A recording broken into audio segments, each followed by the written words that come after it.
Hey everyone, welcome to the Wrestling Experience. Where there is definitive proof of favoritism in WWE. Sami Zayn was right, man. Everyone was like, it's all a conspiracy and all that stuff, but hey, he's been telling the truth all along. I mean, come on, Roman Reigns doesn't have to defend his title in an Elimination Chamber, but Drew does? Something's up. That's whack. Stay tuned for his documentary. I hope he gets that on. I hope he gets that footage. But like, that's the thing though. It's like, he has all these like film crew people coming in. Like, are they actually going to make a documentary? I think that would be pretty cool, right? I'd watch it. Oh yeah, I would be disappointed if this didn't end up with an actual documentary, just to have it. It has to lead to something. Well, it's the WWE, so prepare to be disappointed. Well, I'm Jazz. We'll forget about it soon. I'm Johnny. And we are here to recap SmackDown, which was a pretty okay episode. Like, I mean, it was fine. Like, but as you were saying before we went on, it maybe felt a little uneventful for you. Yeah, it was like, I mean, it was okay. Nothing. There was I found some segments just weird. Like, why did this happen? Yeah. But it was interesting. For the main event stuff was pretty well developed. I'd say, like the Elimination Chamber qualifying stuff. It was not bad. Yeah. So let's start with the Universal Champion Roman Reigns. He's out with Jey Uso and Paul Heyman, and actually Adam Pearce is already in the ring. And it seems that Adam Pearce is going to make an announcement similar to. I hope he wasn't waiting in the ring long, because Roman takes forever to make an entrance, right? Exactly. It took him about 5-6 minutes. But yeah, so Roman is finally in the ring. The digital crowd is telling him that he sucks.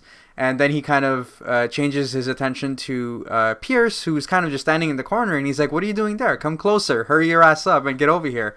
I don't wait for you. You wait for me. And, he just talks about Edge and how, he's going to beat Edge so bad. If Edge chooses him, he's going to beat him so bad that Edge is going to end up getting a Legends contract or something like that. And, he says that Edge won't choose him because Edge fears him. And why wouldn't he, right? Because he's the tribal chief. Yeah, so he talks about how Edge didn't make his decision, and he's going to wait for after Elimination Chamber. There's no way that he's going to lose his title at Elimination Chamber, Roman says. And they kind of start talking about how he will have to defend his title like Drew in an Elimination Chamber match, but then he kind of hands the mic to Paul to explain the situation, because Paul explains basically that although his contract does allow Roman Reigns to compete at these high-profile events like the Elimination Chamber, he doesn't actually have to defend the title in the Elimination Chamber. So instead, Paul's idea is to have the winner of the Elimination Chamber get a match straight on the spot, right after the match or at some point on the same pay-per-view, to face Roman Reigns instead of defending it himself. And what's Pierce going to do about it? Nothing, right? Is he going to fire Roman before WrestleMania? Remember when Roman wasn't at WrestleMania last year? That was the lowest attended one ever. Haha, that was pretty funny. Because I mean, it wasn't because of Roman, let me tell you. Yeah. And I did like Adam Pearce's response though, because he mentions two opponents that are already confirmed to be in the Elimination Chamber, right? And the first they don't have to qualify. Yeah, exactly. The first one is Jey Uso. So that was actually pretty interesting. And the second one is Kevin Owens. So the saga continues. The feud is not over yet. And basically, Adam Pearce leaves the ring. Roman Reigns, he hands the title to Paul Heyman, gets up in Adam Pearce's face. And he basically tells Adam Pearce that he doesn't understand him. And essentially, Adam Pearce is threatening on...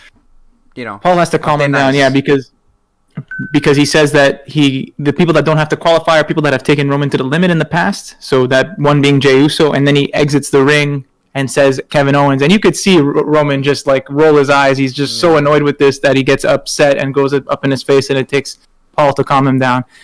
But yeah, great promo by Roman at the beginning, and I really love how he just seems to be unfazed by the "you suck" chants. Like, he's so good at just like, I don't care. Like, those are virtual chants.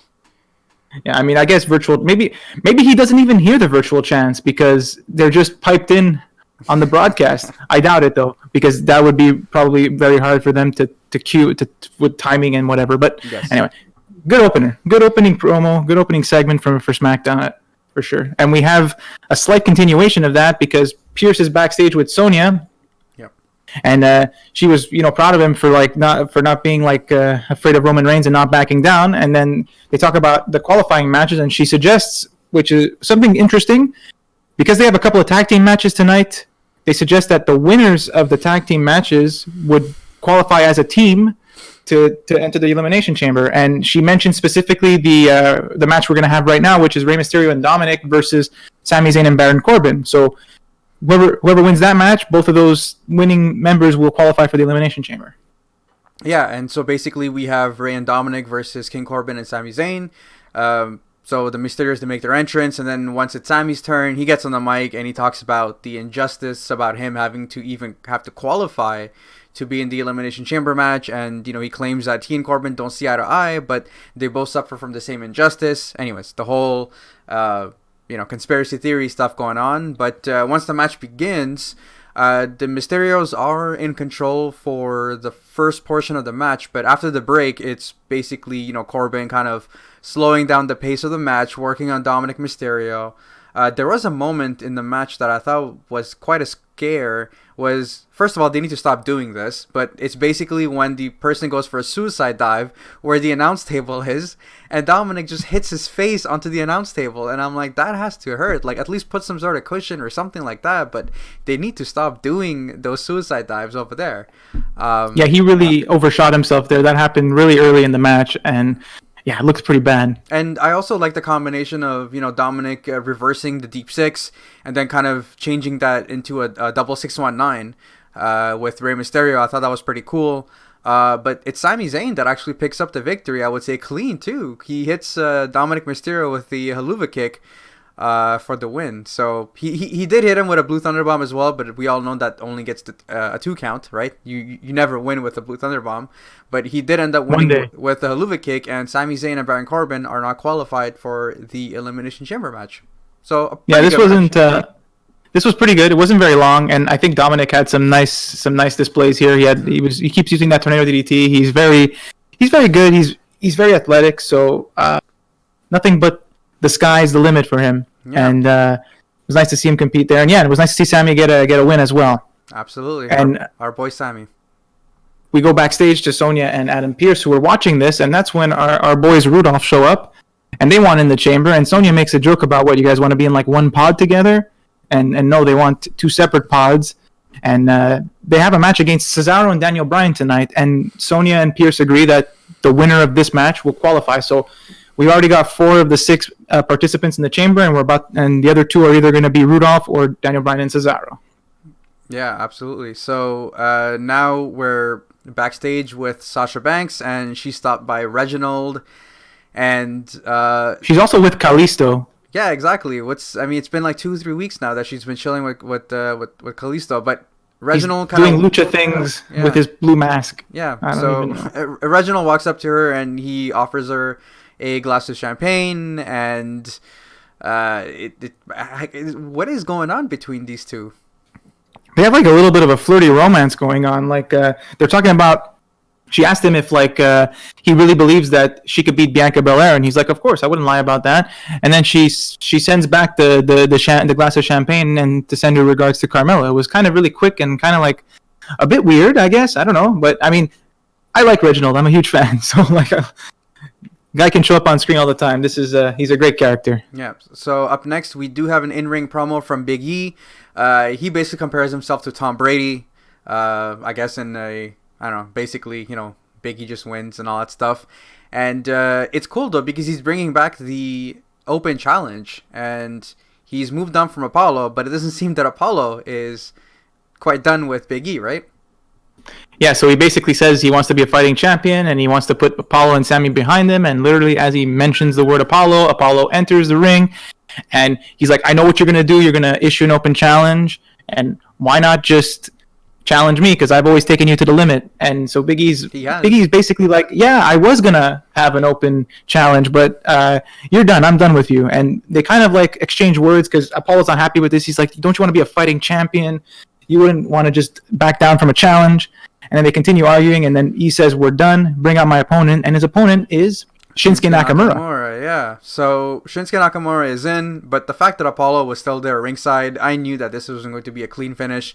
Oh But yeah, the bells were ringing. yeah, what I was gonna The ask you alarm is was that going off. like what happened to Shinsuke? Because 3 weeks ago, he looked like a star, and he survived the gauntlet, and he went face to face with Jay and Roman, and now all of a sudden, he's kind of delegated to this, and again, like the match was really good. It was short, but like not once did I feel like Shinsuke had a chance. Like Big E was able to basically counter any big moves that Nakamura had coming, and then when Big E is setting up for the big ending, Apollo Crews hops into the ring, and then he just attacks Big E with the drop kick, and then the referee calls for the bell, and yeah, I didn't see that coming, right?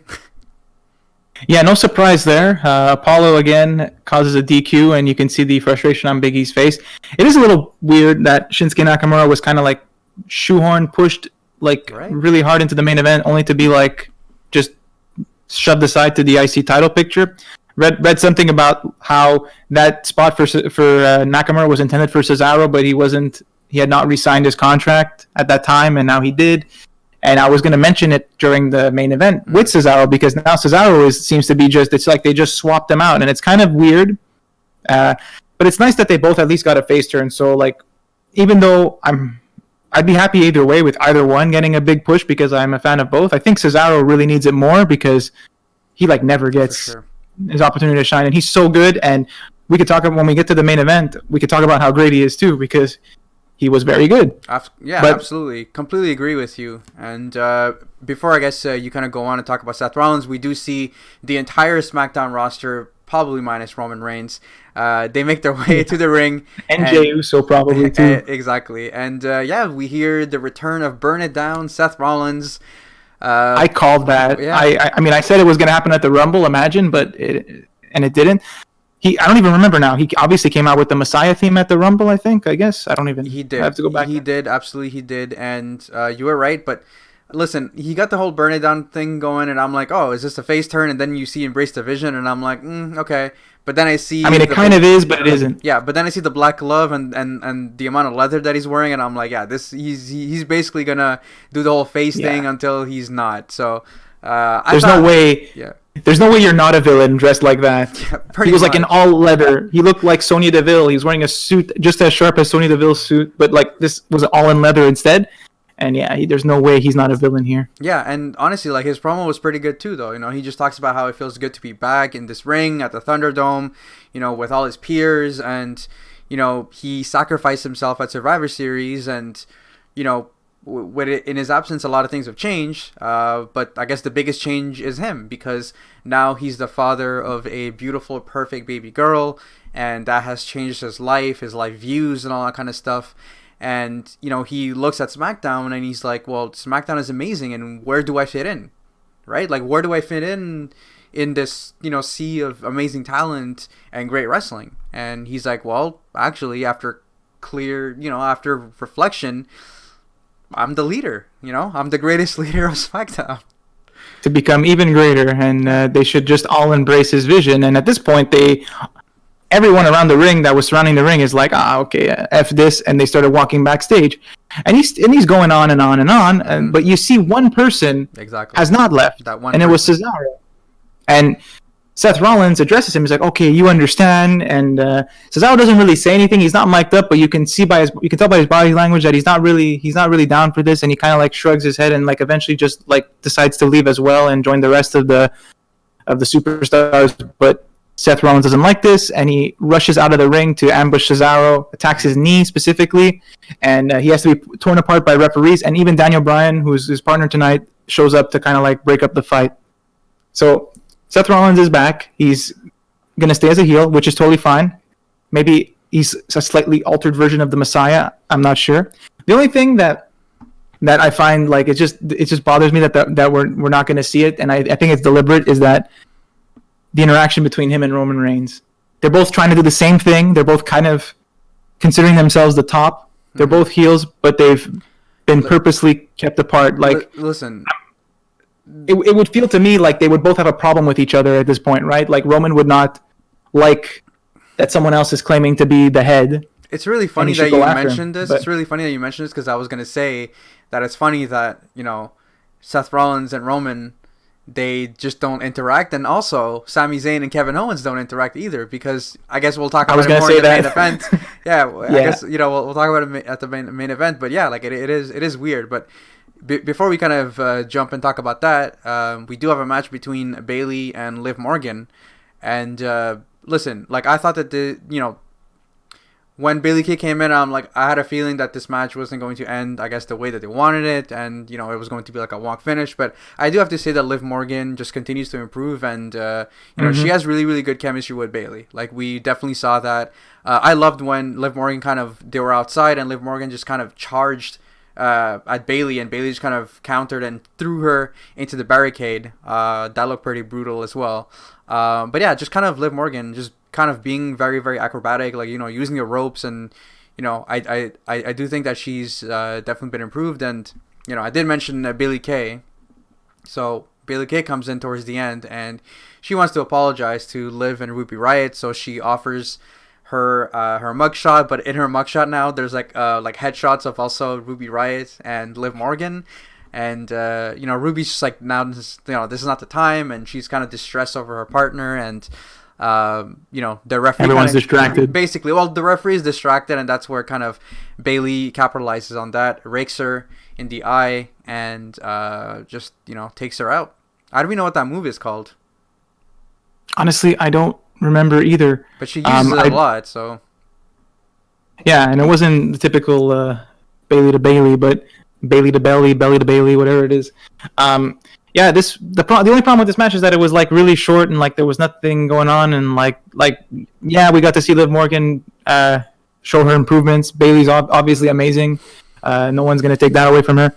And then Billie Kay is also great. It was just kind of like we need to get this thing. Let's rush it, and it felt kind of rushed, but it was fine for what it was. Could have been better. Could have been given a bit more time, but. Yeah. We move on, and we get an update from Cesaro, and Kayla asks him if he's able to compete, and of course he is. Cesaro is not going to let this opportunity to compete in the Elimination Chamber go to waste, and he's ready to go, and he walks off, and Brian also mentions that he's a tough guy. So I kind of like that Brian is like trying to elevate Cesaro here. It's going to be great. And we move on to Street Profits. So they're back. They were at the Daytona. They were doing some stuff that was cool, and now they're out for a match. They talk about how they have to focus on entertaining instead of their rematch for the tag titles, but they're still gunning for the tag titles. They want the smoke, the usual stuff. Mm-hmm. And their opponents are the Alpha Academy. And I really liked the pre-recorded promo from Alpha Academy right before, because they were training, they were practicing a new move, a big clothesline for Otis, where he was clotheslining Gable for practice, and then he was doing his squats, and Gable also said, "You want the smoke?" and he had a smoke machine, and that was pretty hilarious. Yeah. And then we have the match, and it was, again, another one of those short ones, but it was pretty cool. I really enjoyed Gable and Dawkins with their amateur wrestling and their arm drags, and Ford also came in, and he had some very cool athleticism until Gable took control. But the Street Profits were able to take back control and have some double team, but then Otis was able to come in, and he started dominating, hit the Caterpillar on Dawkins, and then when they were planning to do their discus clothesline that they had practiced for, when Otis was charging up and was running into the ropes, it was Ford on the outside who pulled the rope down, and Otis fell out of the ring. And then the Street Profits were able to capitalize there and then hit the frog splash for the win on Gable. It wasn't a very long match, but I think it was really well done, and everyone got to look good in that match. Yeah, for sure. I mean, again, Otis was in control until Gable kind of yelled at him, saying that he wanted to be tagged in. So I guess there was they weren't completely. I didn't feel like that was like a miscommunication that cost them. It felt like I don't know. Maybe I was like thinking like, oh, we're gonna do the move we practiced. Now's our chance. Okay, I think true. But like maybe I interpreted it wrong. Maybe it wasn't well delivered. But it felt like compared to the last few times they were doing it, like he's like, tag me in. I taught you what not to do by not doing it, or whatever he said. Yeah. That felt more deliberate. Yeah. So now we do have Sasha Banks coming in, and basically commercial. She's boss time commercial. But here, I mean, the Street Profits are kind of at the ramp, and when Sasha Banks comes out, and then they all start dancing, and it's great. And I'm like, Montez Ford, what are you doing? Bianca Belair might be feuding with Sasha Banks, and you knew that Montez Ford was sleeping on the couch. He's getting insider info. Yeah, pretty much. Trying to win the trust of Sasha Banks, like Reginald did. Yeah. Montez Ford versus Sasha Banks next week. So Sasha gets into the ring and she talks about Bianca Belair, how much, how she respects her and she actually likes her. And, she states that the EST of the WWE needs to pick ME, her. And as she says that, right on cue, you have Bianca Belair that comes out and she's looking like $1,000,000. And she tells Sasha Banks that she sees her and, she's like, I like you too, girl, but, you're not the boss of me. And that's when they're interrupted by Nia Jax and Shayna Baszler. So they basically talk about how they have such big egos. It's a it's a surprise. It's a wonder that they're able to fit in the same ring. That was a solid line by Nia. It was well delivered. Oh yeah, of course. And then Sasha Banks had a feeling. She heard rumors that Shania were coming to SmackDown, so she wanted to show them a clip, and it's basically a clip of Shayna Baszler being beaten by Naomi, and then she's like, "Oh, actually, that's the wrong clip. That's it. That's the wrong clip." And at this point, Nia knows what's going to happen. She's like, "Don't you dare!" And then Bianca takes the mic and she's like, "Hit it!" or show the clip. And this is where we see the infamous "my hole" line, and Lana beating Nia Jax in a table match, and yeah, man, it was pretty funny. Obviously Nia isn't pretty happy about it. They start attacking Bianca and Sasha, but it's the faces, Bianca and Sasha, that have the last laugh, and they throw them out. And poor Nia, I think she hurt her hole again. Yes, she did. I completely forgot about that.